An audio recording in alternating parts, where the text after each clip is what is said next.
أسعد الله مساءكم and welcome back again, this time with something new. We have a new topic.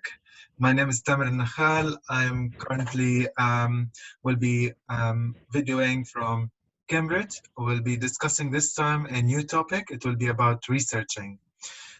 So we will start in the next 30 seconds or so. Once all the participants kind of gain access, I will be sharing with you.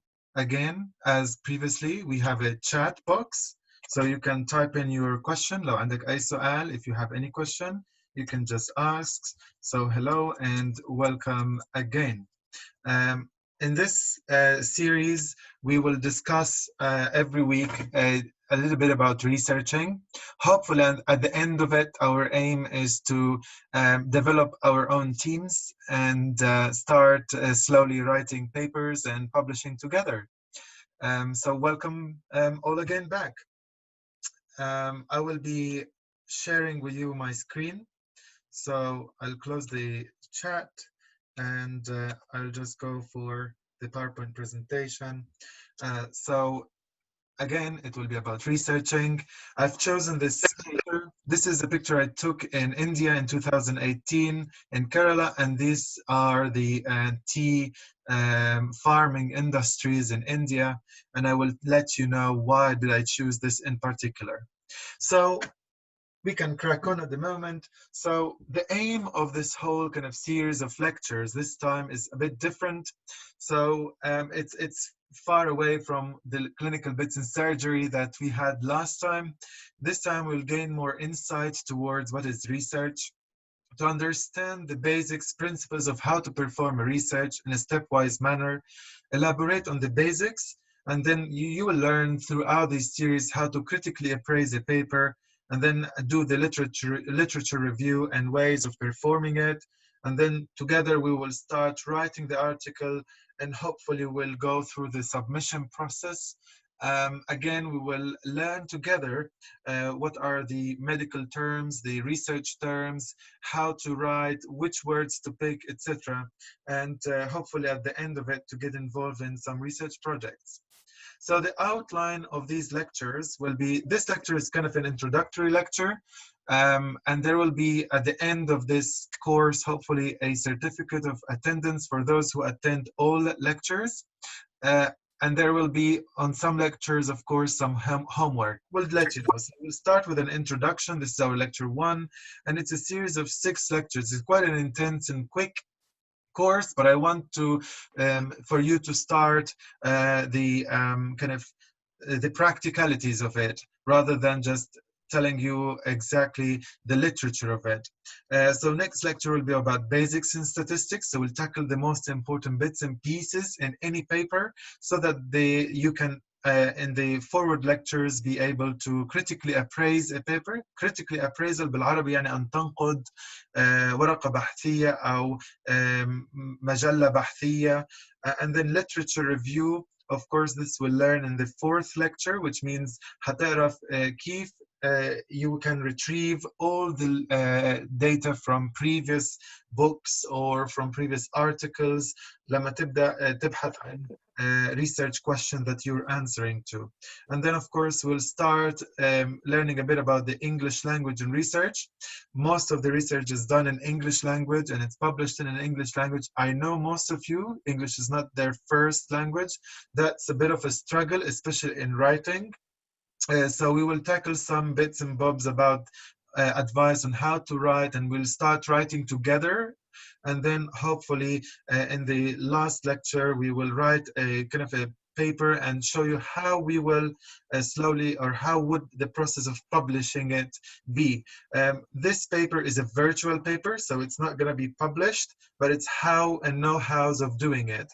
So hopefully after this lecture, whoever declares himself interested or got time, we can formulate a small team and then carry on with a real life project. So any lecture outline for those 6 lectures will be, each lecture is a maximum again of 45 minutes.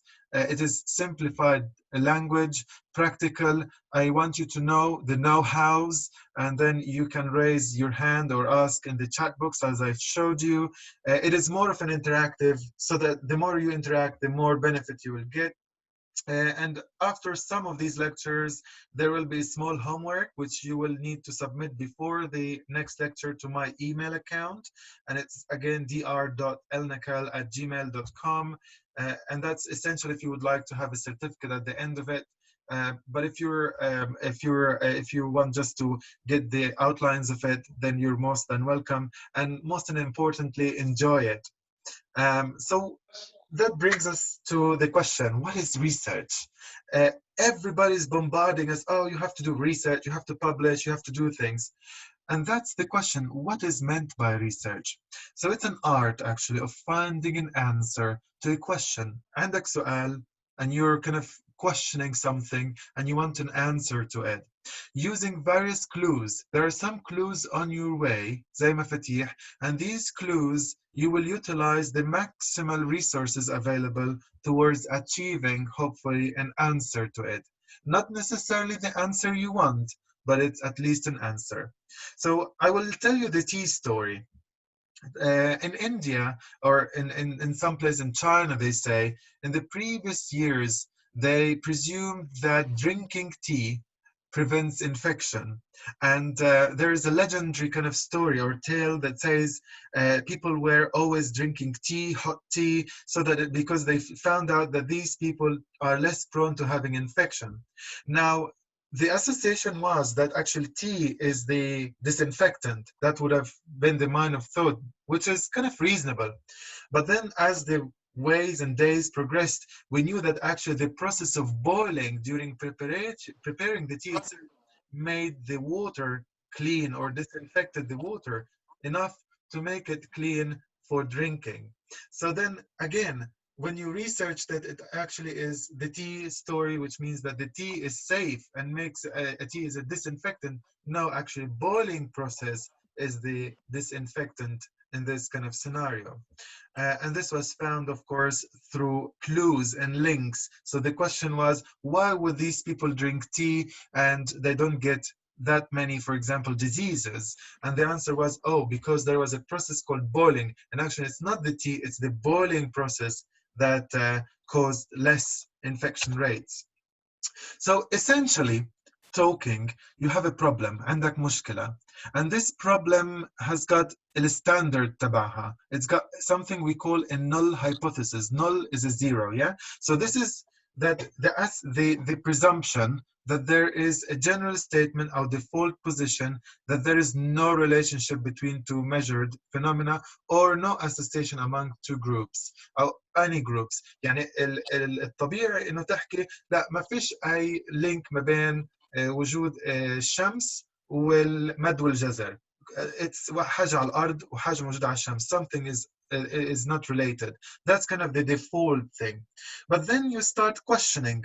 واحد حيجي يفكر, and he will be a philosopher, and he will think, okay, so there must be an association between both, because he noticed when there is moon and when there is sun, there is something we call al-mad wal-jazar. So he starts thinking, well, must be something that we can reject this hypothesis. يعني فعليا, he will try to reject the null hypothesis, which is through observation of data, and that is significantly unlikely to have occurred if the null hypothesis were true. لو إنه null hypothesis was true, صحيحة, لكان association ما بين moon or the sun and المد والجزر wouldn't have happened. So then he starts rejecting the null hypothesis and accepts alpha hypothesis, اللي هو actually there is an association ما بين moon or the sun and المد والجزر. So that's kind of a mindset researchers need to start developing, the questioning of why. Okay, so he rejected the original standard, which said there is no association between المد والجزر والقمر أو والشمس. Like there is association, so we accept the alpha hypothesis, or we call it the alternative hypothesis. كلام كبير, let's make it a bit simpler. So eyesight and carrots. الجزر بقوي النظر. Yeah. So the null hypothesis الشائع إنه actually carotid, if you eat carrots, إذا أكلت جزر, it will strengthen your eyesight. That's kind of prevalent. الكل بيحكي this is kind of شائع. Yeah. Then somebody comes in and says طب ابني صار له من هو صغير بياكل, and then جزر, and he actually is wearing glasses now, and الجزر ما عمل أي شيء. And then you actually start asking, so is that actually a true hypothesis, which is the null hypothesis, yeah, اللي هو standard hypothesis, and then you start developing your question. So is actually carrots, do actually carrots strengthen the eyesight, or is there no relation? And then you start developing and finding out methods of doing that. So for example, you start dissecting eyes of animals, looking into trials, finding the receptors, all that things, and you know that there is cones and rods and beta carotene, okay, but it's not linked to food intake because it's actually, there is a maximum supply in your body. And whatever you eat, carrots or beta carotene, it will not increase that maximum threshold. So you find out that actually it's a myth. So the alpha or alternative hypothesis would say that actually carrots do not strengthen eyesight.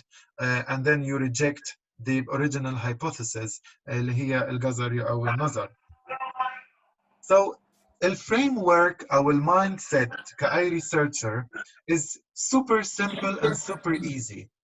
Always ask yourself these questions. If something happened by a method or a questionnaire or a standard, will this happen? And if that happens, is it because of this? So let's say, if we say that carrots improve eyesight by eating them, and that will improve the eyesight, is that because of some sort of a mechanism? And then you need to investigate the mechanism. So always these kind of in my mind. So what if I need to improve a service of some sort? Or what if I want to develop a technique of some sort? Or observe, let's say, and during now Corona pandemic, you observe that actually people who stay home become fatter and they become at risk of, for example, Corona disease. Whereas others would say, no, actually staying them at home would guard them from Corona. But then others would say, no, staying at home actually makes all of the household close together, which means that they will all infect themselves. So again, that's kind of the mindset you start developing as a researcher. So let's say, I'll give you an example. An appendicitis in children. بيجي لك عيان, I have a child, and he admits, you know, we're surgeons, comes into us, okay, acute appendicitis, we scheduled him straight to surgery. Yeah, زايدة لازم تعمل عمليات. So the null hypothesis تبعتي إنه all appendicitis is surgical وخلاص, أنا هيك الجراح الكبير. But then إجتني laparotomy, I delayed it. I started already the child on antibiotics. وبديته على IV antibiotics. وجتني كمان laparotomy. وبعدين اجتني torsion. ففي أشياء أهم اجتني. So the operation was delayed. تمام? And ultrasound already showed that it's an uncomplicated appendicitis. Again, يبقى أنا هيك لو إنه ما جتنيش operations, I could have taken the child straight to theaters. I reviewed the child next day, and أنا خلاص, I want to take him to theaters again. Clinically, he improved, and his lab improved. So here, as a clinician, I said, hold on a second. And it's not me, of course, I'm just giving an example. He has improved, or she has improved, the child improved on IV antibiotics. And he's now completely fine. So the question is now, do I really need to do him as a surgery, or can I just manage it conservatively, medically with IV antibiotics? So I started developing here a hypothesis that actually the null hypothesis, which says all appendicitis should be surgical, I now doubt it. And my doubt would be, can appendicitis be managed on IV antibiotics? And in this case, it's an uncomplicated appendicitis. So the alternative hypothesis, if I prove that the first or the null hypothesis is wrong, would be IV antibiotics can محمد be the شكرا محمد mainstay شكرا. of treatment in uncomplicated appendicitis. And this is kind of the pathway we should think in the next few lectures. Again, this is all introductory, and I'm just giving you examples to start that processing. Yeah. So that when I say, okay, the null hypothesis is kaza, you understand what I'm talking about. The alternative hypothesis is kaza. And the alternative hypothesis is accepted when you reject a null hypothesis. And if you want to reject the null hypothesis, you need to have a significant value that will reject it. And we call it a p-value. And that will be more in the next lecture. So back to the basics, finding the evidence. Where would I find the evidence? So how? Do I have any evidence in the literature? واحد, if he would have thought about this, ممكن يقول, okay, I'm the first one who finds this out. And then he starts writing an article. Wait a second. You need to look what others have done in the world. And the way to do this is through doing something we call a literature review. حطوا لي يعني صحن واكل في بتراجع غرفتي احسن. all the يعني بدناش نقعد في المصايب بعدين من ورا الهبل هذا. Can we have the microphones muted before we carry on? Okay, so through literature review, you're reviewing older books, whether there's any mention of that in the books, on PubMeds, any PhDs that are published, previous experiences, or even protocols in your hospital or guidance, like in here we have NICE guidelines, or a word of mouth. You can ask your seniors, سمعت قبل هيك of da da da. So that's an expert opinion. But again, there is level of evidences. So if you want to know what is the quality of evidence you want to fall into, so the least would be an expert opinion. واحد صاحب خبرة, consultant, هيقول لك بنفع إنك تعملها all you can do them. Anas will just in a second will answer your question. So the first evidence is expert opinion, and that's the least. And then if you have multiple cases and case control studies, and the more kind of you go into cohort studies and randomized control trials, that evidence becomes higher up. And the highest evidence would be actually in the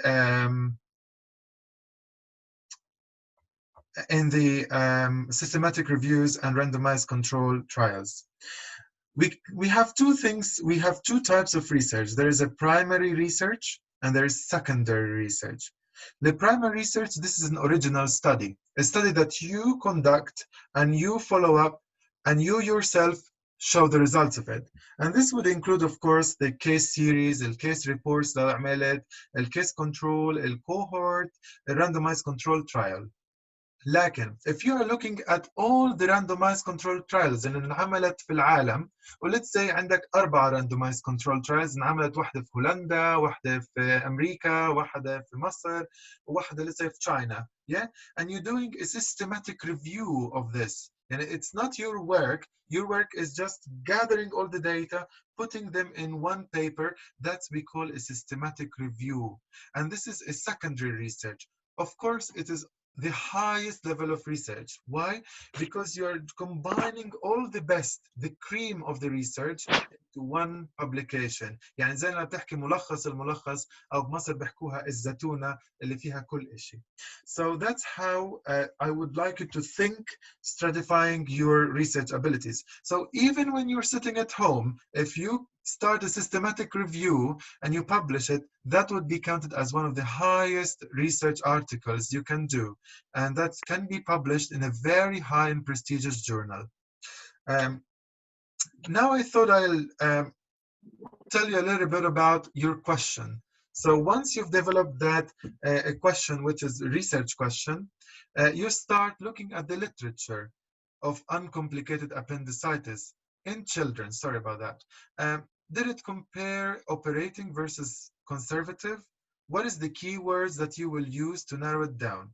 يعني لما تيجي تعمل انت البحث بدك ترجع للليترشر للناس ايش كتبت عن الابندسايتس في الاطفال الانكومبليكيتد، هل لازم اعمل لهم كلهم عمليه ولا بقدر اتابعهم بس باي في انتيبيوتكس وبعدك اورال انتيبيوتكس واروحهم على البيت. You will start typing. هتفكر بمخك طب ايش keywords اللي you will use in PubMed so that you get the most articles that are consistent with it. زي بحث Google, but you have it of course as we say in article reviews. So I picked up some words. Appendicitis, that's our main condition. And always we use and or في PubMed. and يعني حاجة لازم تكون متصلة. So appendicitis and اللي وراها كله لازم يكون موجود في researching. So let's say appendicitis and antibiotics or surgery. لكن أنا بدورش بس على appendicitis. I need to only include the children. So I want appendicitis and children, yeah, and antibiotics or surgery. And this is how I would tackle it. I will show you in a second. So going back to our, so this is called the PubMed. And I've typed in our kind of keywords that we wanted. And the keywords are, as we said, appendicitis and child and antibiotics or surgery. And I press search. And I get results. So I've got 5,000 results. That means عندي 5,188 paper published around these keywords. So how to stratify this? يعني it's a hot topic, was hot topic في 2011 أو 10 لحد 2019 تقريبا. Yeah? And if you look at it, you will find that antibiotics in appendicitis and pediatrics, acute appendicitis, etc.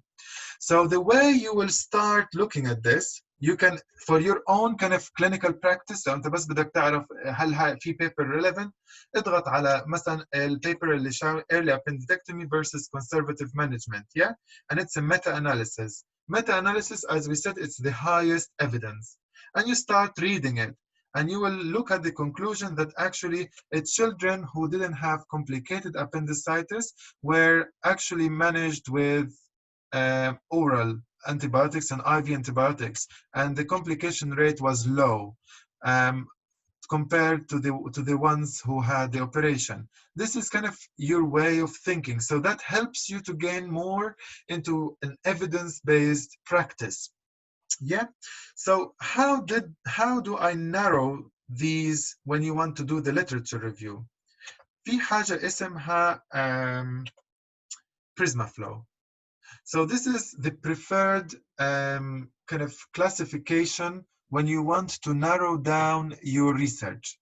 يعني لما انت تيجي تعمل الكيوردز لقيت عندك 1500 article. How to narrow them down so that you use the most important included articles into that research. So first, as we said, you identify all the articles اللي هم 1500. بعد هيك you start screening by duplicates لو في أشياء مكررة. Yeah. بعد هيك بتشيلهم. بعد هيك you screen by الابستراكت. بعد هيك you screen by full text. بعد هيك بتنزل الستاديز اللي بتخلص بالنهاية اللي هو مثلا 20 study أو 11 study full paper and you read them. And then you've done your literature review among for that. يعني مثلا ناخذ example، رحت كتبت الكيوردز وطلع لك 1048 article. رحت عملت screening by title، تمام؟ لقيت انه نزلوا لحد مثلا 60 او 1030 let's say. And then you read the abstract، لقيت انه في منهم اصلا ملوش دخل في pediatrics، اصلا بيحكي عن حاجة تانية خالص. You actually narrowed it down to full text of 60. Yeah. And then you downloaded these studies. نزلت كل 60 study أو 50 study, and then you read all the studies and you found that actually only 17 were within what you want.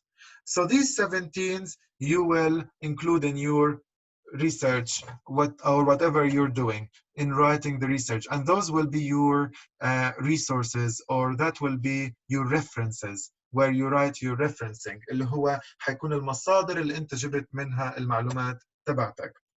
So we'll carry on with this.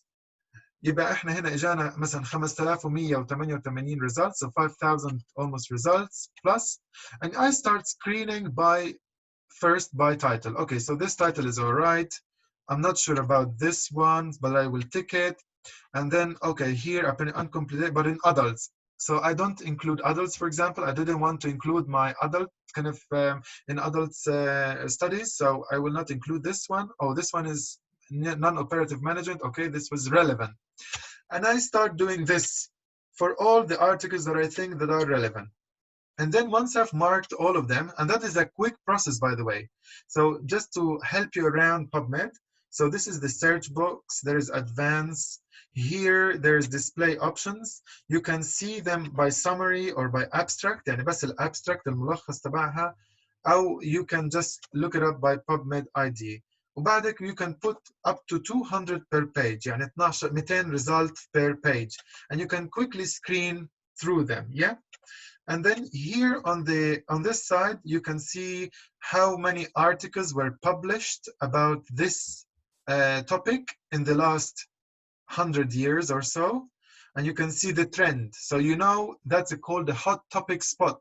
بالضبط زي السيرج تبع كورونا. This is the peak of it. So probably now it's not as hot as it was as a topic, yeah? Probably the research have already done all its bits about it. And then you can look at the text as by abstract or full text or any other kind of format. And then you can look at the chart. If there is any books, that will tell you that there are some books, etc. And then you can actually search by years. If you don't want actually to go, let's say you want just the last 5 years, then you put only I want the last 5 years paper because you want all the recent publication. And that already narrows you to 1,000, yeah? And again, you start ticking them by title, and then you download them, and you open, let's see what is this about, and it opens up, and you read the abstract, الملخص تبع البيبر. And it will tell you that here, for example, they've just discussed the laparoscopic appendix versus open, which is not our topic. So this is not relevant because you don't want this. You want actually IV antibiotics or surgery.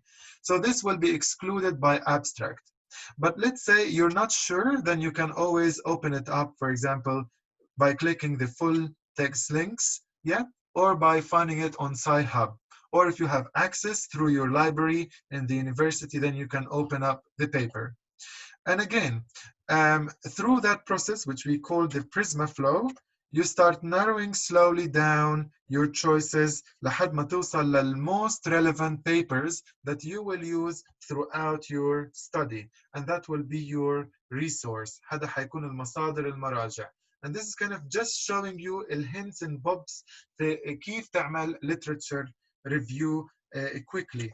And this is kind of an introduction to how to do ABC researching and just to get to know each other.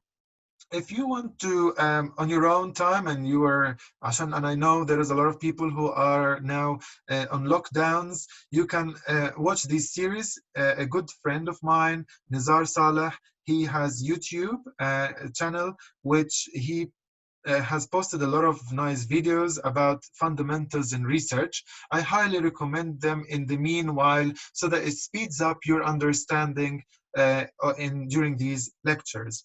So what I would do normally, I would open up a Word document. I'll say Prisma Flow, and I will write, so let's say antibiotics versus surgery in pediatrics. Yeah, and then I would say appendicitis, and I would say uncomplicated.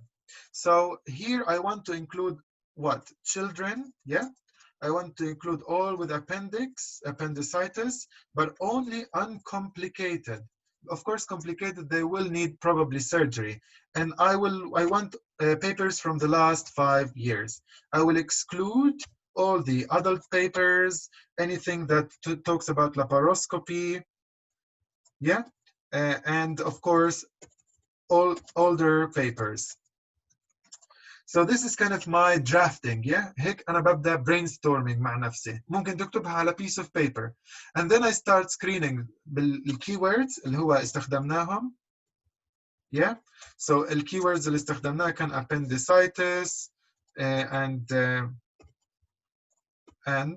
children or child or pediatrics and we said antibiotics versus operation, yeah, or operation, you can write here, or operation. And then we looked up and we found that there is 1,500. We screened by title, so that's narrowed down to 1,000.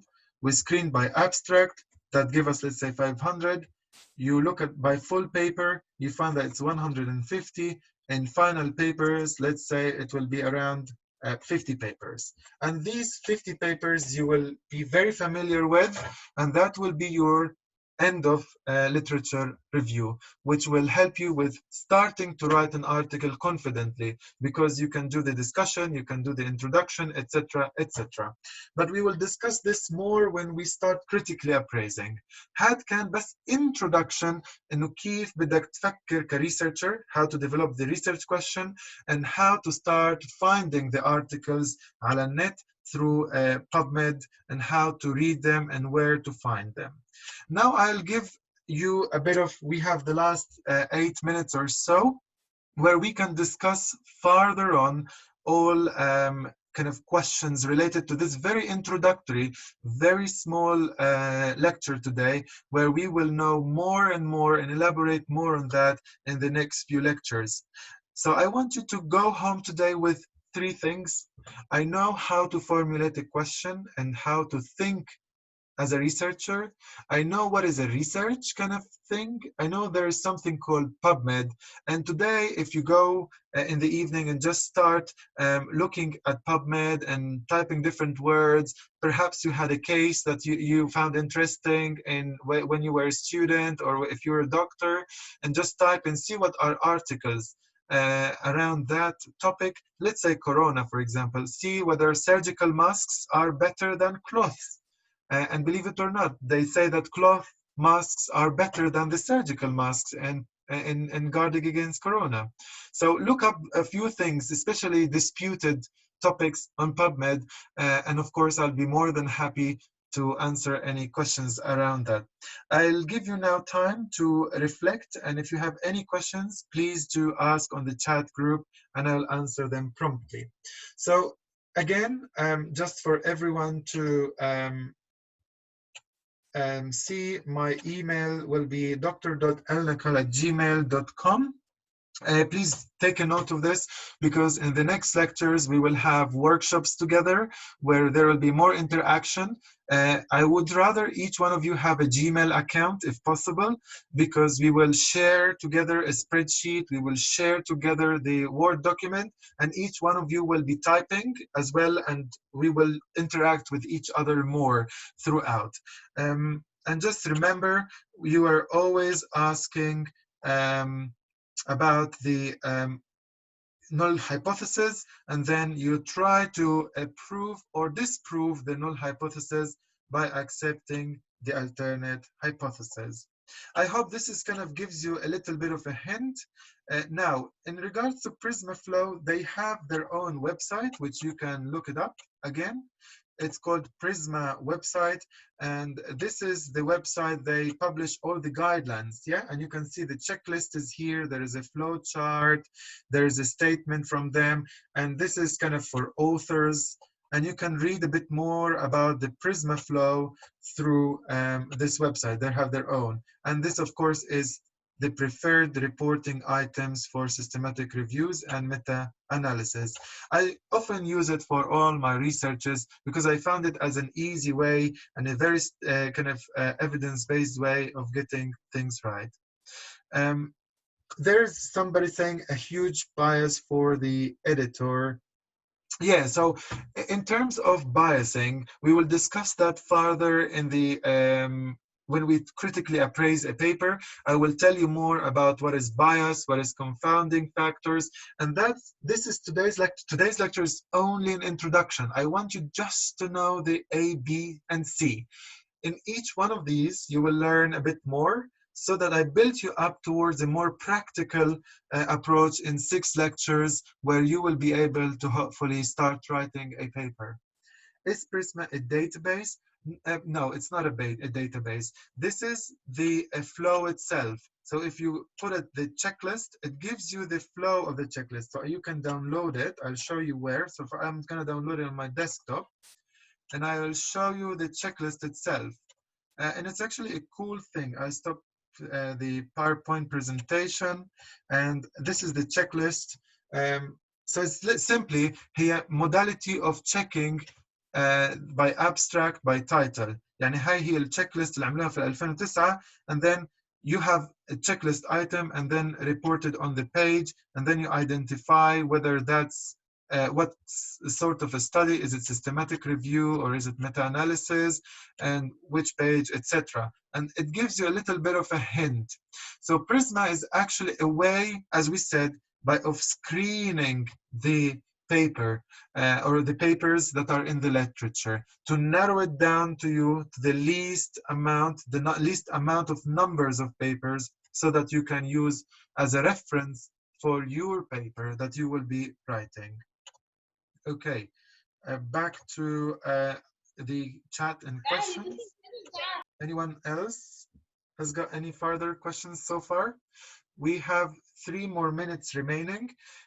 Again, just as an emphasis on the evidence, level of evidence, a lot of you will ask, can I publish a case report? Yes, you can, but it's the least kind of evidence, and it does not count towards your scoring if you want to apply for a job position. But it's a good start for students, especially first and second year students, to start at this level because it shows that they are engaging in research. If we follow the flow, will our literature review mention that? Yes. So if you use this, you can always say in the methodology, and we will discuss that.